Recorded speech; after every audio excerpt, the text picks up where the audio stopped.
Hey everyone, good morning, welcome back to our channel. আমি দীপিকা আবার চলে এসেছি তোমাদের সাথে নতুন একটা ব্লগ শেয়ার করতে। আজকে হলো শুক্রবার, এখন ঘড়িতে বাজে হলো 6:30। তো সকাল সকাল ঘুম থেকে উঠে ফ্রেশ হয়ে নিয়েছি, এখন একটুখানি রেডি হয়ে নেব, কারণ আমি যাব হচ্ছে আজকে আলট্রাসোনোগ্রাফি করতে। সেই কারণে আজকে সকাল সকাল উঠে রেডি হয়ে নিচ্ছি। তো রেডি হতে হতে আমি এখানে আমার বেডটাকেও ক্লিন করে নেব। জানি না এখন যাচ্ছি কখন আসব, তো সেই জন্য বাসি বিছানাটাকে সকাল সকাল একটু গুছিয়ে রেখে যাওয়ার চেষ্টা করছি। তো মুখে দিয়ে নিলাম একটু টোনার, তারপরে হচ্ছে জানলাগুলো খুলে নিলাম, কারণ সকালবেলা ঘুম থেকে উঠে আগে চলে গেছিলাম ফ্রেশ হতে, জানলা কিচ্ছু খুলিনি। আজকে একটু তাড়াহুড়ার মধ্যেই আছি। তো তারপরে বিছানাটা তুলে ভালো করে ঝেড়ে নিলাম। এখন হচ্ছে ড্রেসটাও পরে নিলাম। এখন হচ্ছে একটুখানি ময়শ্চারাইজার মেখে নেব। আর মাঝে মাঝে না স্কিনটা কেমন যেন টান টান ধরে, জানি না কেন, এখনও শীতকাল পড়েনি তাও কেমন যেন টান ধরে। সেজন্য অল্প করে একটু ময়শ্চারাইজার মেখে নিলাম। বাইরে তো প্রচণ্ড গরম, সেই কারণে অল্প করেই মাখলাম। তো তাতেই রেডি হয়ে নিচ্ছি, কারণ 7টার মধ্যে আমাকে এখান দিয়ে বেরোতে হবে, 7:30টার মধ্যে আমাকে ওখানে পৌঁছাতে হবে। আর ঠোঁটে একটুখানি লিপ বাম দিয়ে দিলাম। তো আমি এখন হচ্ছে একটু বিস্কুট আর জল খেয়ে নেবো, কারণ সকালবেলা এর থেকে বেশি কিছু খেতে ইচ্ছা করছে না। তো আগের বার যখন ইউজি করতে গেছিলাম তখন সকালবেলা ম্যাগি খেয়ে গেছিলাম, বাট আজকে ইচ্ছা করছে না সকালবেলা ম্যাগি খেয়ে যেতে। সেই কারণে আমি সকালবেলা আজকে জল আর বিস্কিট খেয়ে যাব। আর আমি একদম ভুলে গেছিলাম যে আমি খাবো, তার আগেই আমি লিপস্টিক পরে নিয়েছিলাম। তো খাবো বলে আবার লিপস্টিকটাকে রিমুভ করে নিয়েছি, খেয়ে দিয়ে আবার একটুখানি পরে নেবো। সাজগোজ তো আমার কোনো সময় ভালো লাগে না খুব একটা, তো এখন তো আরোই বেশি ভালো লাগে না, সেই কারণে একটুখানি লিপস্টিক পরেই চলে যাই।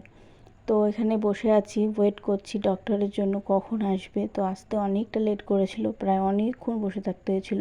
তো আমি 7টায় গিয়ে বাড়িতে এসেছিলাম, প্রায় 11টা 11:30টার সময় এসেছিলাম বাড়িতে। তো বাড়িতে এসে কী করলাম সেটা তোমাদের সাথে এরপরে আমি শেয়ার করব। তো বাড়িতে চলে এসেছিলাম, আর বাড়িতে এসেই শুরু করে দিয়েছিলাম রান্নাবান্না। তো আজকে রান্না করেছিলাম হচ্ছে পেঁপে দিয়ে, আলু দিয়ে, আর হচ্ছে তেলা কচুর পাতা দিয়ে একটা প্লেন ঝোল। আর এই পেঁপে দেওয়া তরকারিটা আমি খাবো না, আর হবে হচ্ছে আজকে চিকেন হবে, সেটাও রান্না করব। তো এটা হচ্ছে শুধুমাত্র মায়ের জন্য, মাকে যেহেতু তেল ঝাল মশলা খেতে বারণ করেছে, সেই কারণে এটা মায়ের জন্যই হচ্ছে শুধু। আর পেঁপের তরকারি তো আমি খাবোই না, সে কারণে এটা আমার জন্য হচ্ছে না, তো আলাদা করে চিকেন হবেই। এখানে সামান্য তেল দিয়ে দিলাম, কালো জিরে ফোড়ন দিয়ে দিলাম, দিয়ে তারপরে কেটে রাখা সবজিটা দিয়ে ভালো করে নাড়াচাড়া দিয়ে এর মধ্যে লবণ আর হলুদ দিয়ে ভালো করে নাড়াচাড়া দিয়ে জল দিয়ে ঢেকে দেবো। আর একটুখানি ঝোলঝোলই নামাবো, খুব একটা মাখা মাখা করবো না তরকারিটা।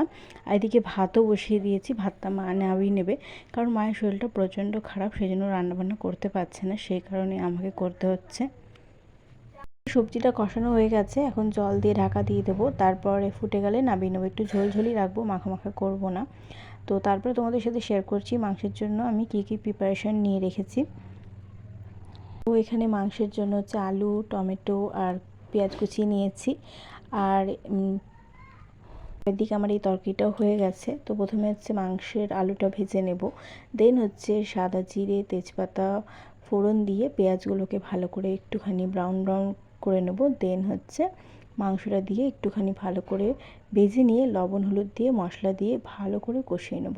আমি এভাবেই মাংস রান্না করি। তো আলুটাকে আমি একদমই লাল লাল করে ভেজে নিই। তো এখানে আমি এখন দিয়ে দিচ্ছি হচ্ছে তেজপাতা আর সাদা জিরে ফোড়ন দিয়ে দিচ্ছি। তো এদিকে আমার আলু ভাজাটাও হয়ে গেছে।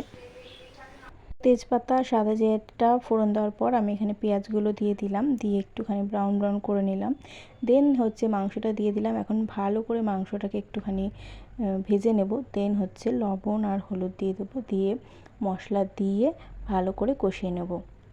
আর দেখো কত সুন্দরভাবে তেল ছেড়ে দিয়েছে মশলাটা ভালো করে কষানোর পর। তো তার মধ্যে টমেটো দিয়ে দিলাম, দিয়ে এখন আবার ভালো করে কষিয়ে নেব, নিয়ে তারপরে জল দিয়ে ঢাকা দিয়ে দেবো। তো আজকের ব্লগটা তোমাদের কেমন লাগলো অবশ্যই আমাকে কমেন্টস করে জানিও। যদি ভালো লেগে থাকে অবশ্যই লাইক কমেন্ট শেয়ার অ্যান্ড অবশ্যই আমার চ্যানেলটি সাবস্ক্রাইব করে আমার পাশে থেকো। তো চলো তাহলে সবাইকে টাটা বাই।